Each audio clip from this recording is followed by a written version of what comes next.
Boom! You know, bro, got vibrant, bad like way power and rory. But here what? At the time for the lion, them tell them story. Lion voice. A bro, got vibrant. I said, don't listen to it once, don't listen to it twice. Subscribe, like, and share. You hear? Boom! Cause just because I hear them. Cause them a fast and pray just to see we fail. Lion voice. Boom, got vibrant rep. What are you waiting for? Come together, calling from near and far. Know who you are. What are you waiting for? Rally up, it takes the dust. What are you waiting for? Ancestors paved the way for us. Yes, I am Ketis Oyonde, asking, what are you waiting for to come together? The time has come for the lions to tell our own story. This is the lion's voice. In terms of the Kumina, we have to realize that that was influenced by the Congolese population that we have in Jamaica, in St. Thomas, because Congolese community came really, most of them as indentured servants, right after the abolition of slavery in Jamaica.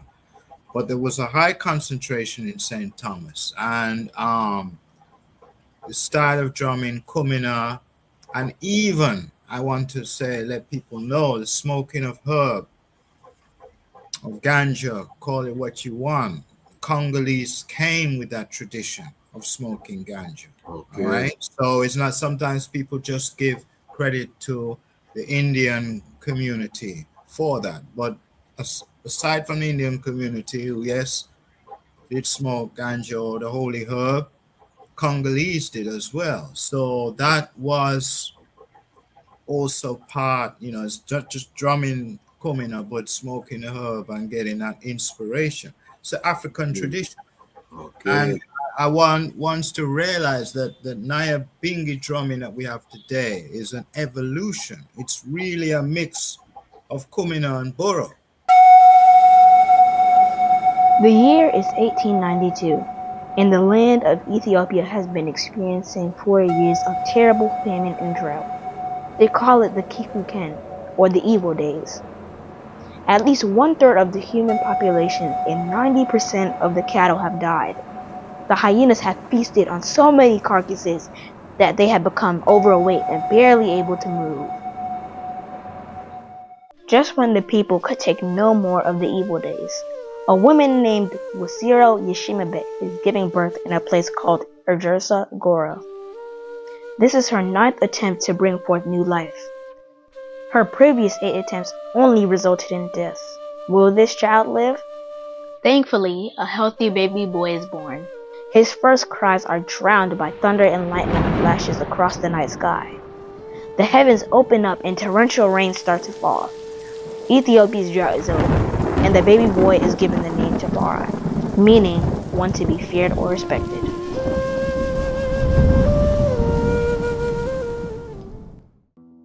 Rastafari's father, Ras Makonnen, is a very important man in 1892 Ethiopia. Although he is overjoyed at the birth of his newborn son, he cannot spend much time with him.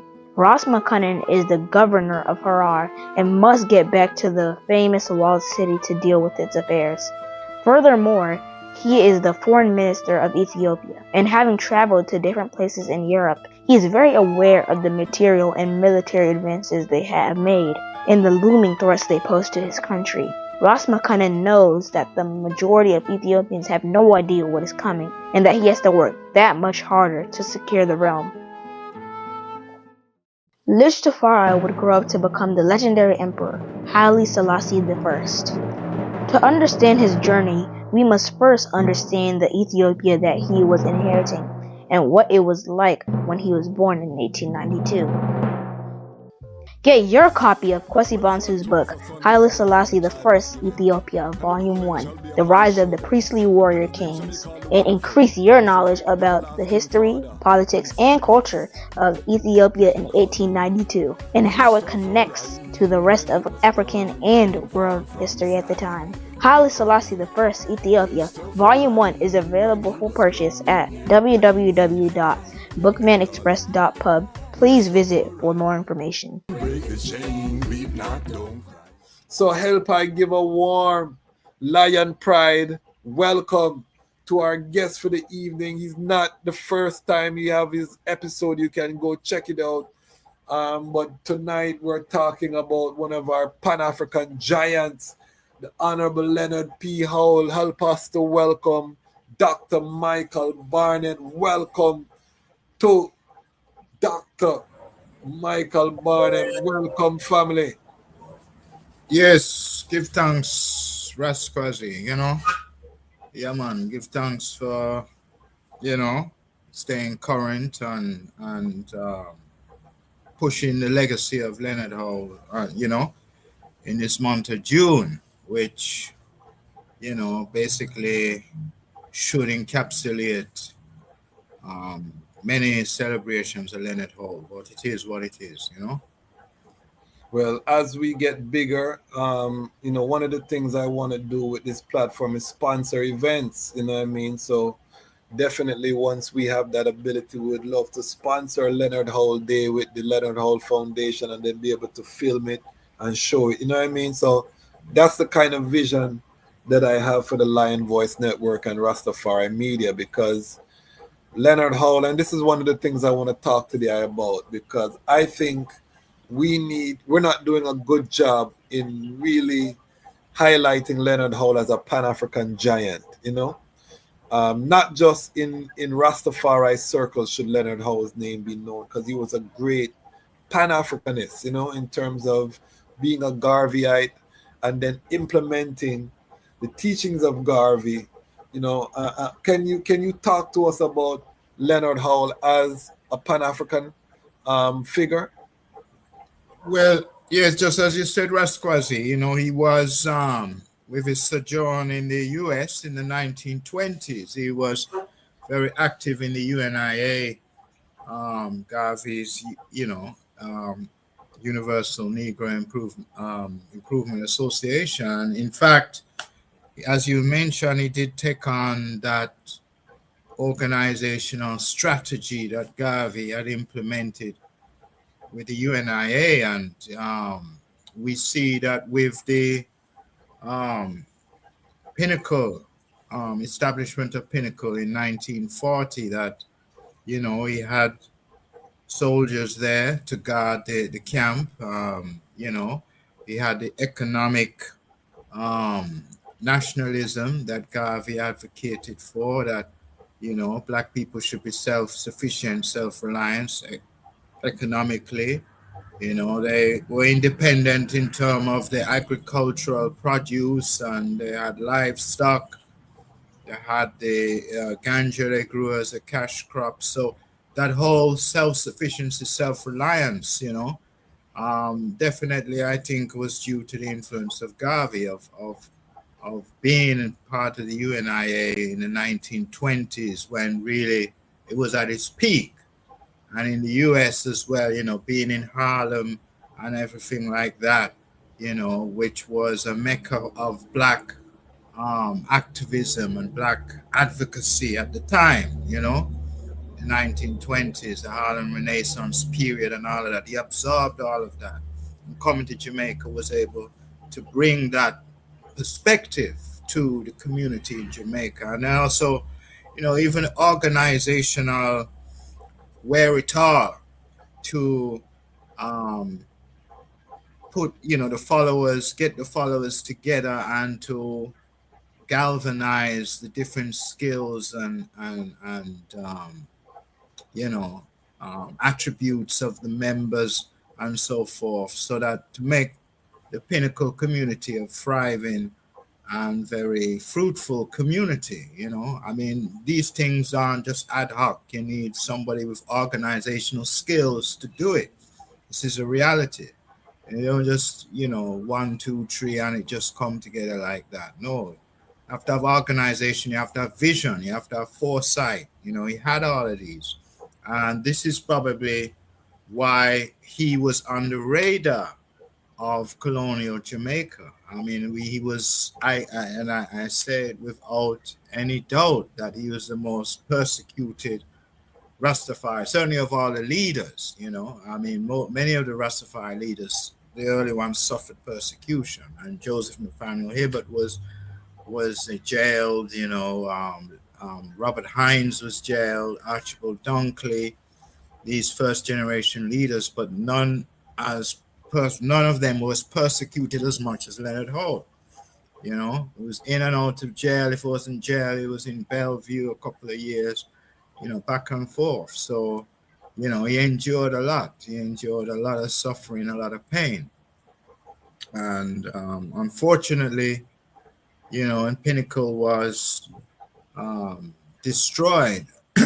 You know, that encampment was finally destroyed well, was in three strikes, really. But the Ganja raid in 1954, ordered by Bustamante, was really a knife in the chest, you know, because they burned down the ganja fields, they burned down many of the houses, the Watland Door cottages that people lived in, and burned out the you know the fields of food, so that this diminished the comforts and the buoyancy of that community from 54. So people were on a survivalist mode, those who remained in Pinnacle. And in two subsequent raids, one in 56 and 1958, you know, everybody was evicted from Pinnacle. So the Howellites, the followers, were left destitute, penniless.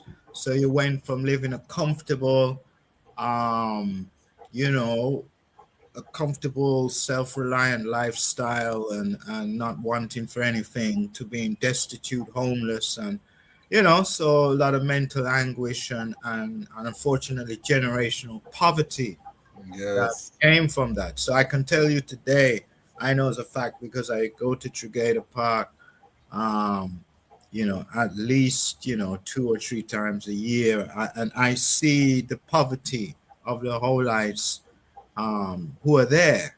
There are only a few, very few, who were living at Pinnacle during its heyday, but you know, their subsequent generations have inherited the poverty that they suffered when they were evicted from Pinnacle. You know. Serious. And I think that's so important that you let ones know the Howellites still are there. It's not a historical memory. There are still ones who, you know, were at Pinnacle. They're elderly now, but they're still there. We spoke about this on Monday in terms of the chanting, you know, the spiritual dynamic. And we understand that it was more a communal kind of vibration. Can you speak to the spiritual life at Pinnacle? Yeah. Because this was a revolutionary concept that Leonard Howell was coming with, you know, the divinity of an Ethiopian emperor in pre-independence Jamaica, or pre-autonomous Jamaica, because Jamaica not independent to I. Yeah. But, you know, how talk to us about that spiritual life and how it evolved at Pinnacle. Well, in terms of the Kumina, we have to realize that that was influenced by the Congolese population that we have in Jamaica, in St. Thomas, because Congolese community came really, most of them as indentured servants, you know, right after the abolition of slavery in Jamaica. But there was a high concentration in St. Thomas, and the style of drumming, kumina, and even I want to say, let people know, the smoking of herb, of ganja, call it what you want.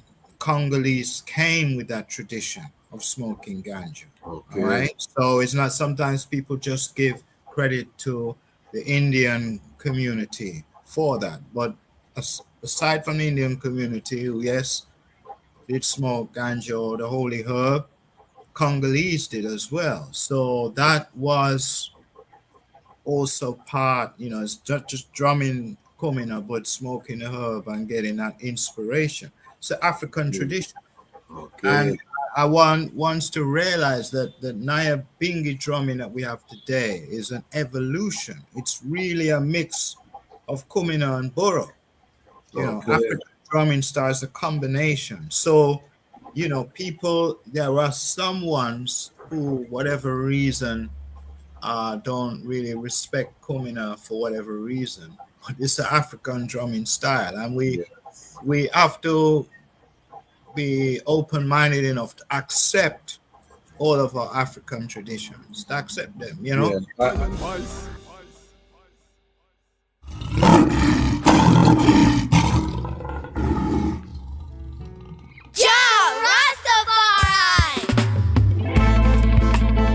Them could never conquer the mountains. Thousands of years and counting. Ethiopia rise again unto the world. Now we are announcing. Them a plan for war, we a plan for peace. And now we see them wanna go dismantle the base. When the trumpet sound and the violence cease, how we say one go build up the cities. Well, them a plan for war, we a plan for peace. And now we see them wanna go dismantle the base. Rastafari crown as the Prince of Peace. Him tell the youths them fi build up them countries. Well, solar energy that them a see. The whole city powered by the sun's energy. The road them make out of hemp and concrete. Neighborhoods full of fruit trees that taste sweet. The youths put down them guns, them harvest and a reap. The beautiful gardens will line every street. Tired of the bloodshed, them done with the beef. Not even animals feed them burn out the meat. Where people say Haile Selassie, I see Nile. When they see say him a treat the dirt like a child. Peace on earth from the banks of the Nile. That's why we giving thanks in style. See say Babylon a weapon, them a stockpile. Babylon a wicked, kill them brother and smile.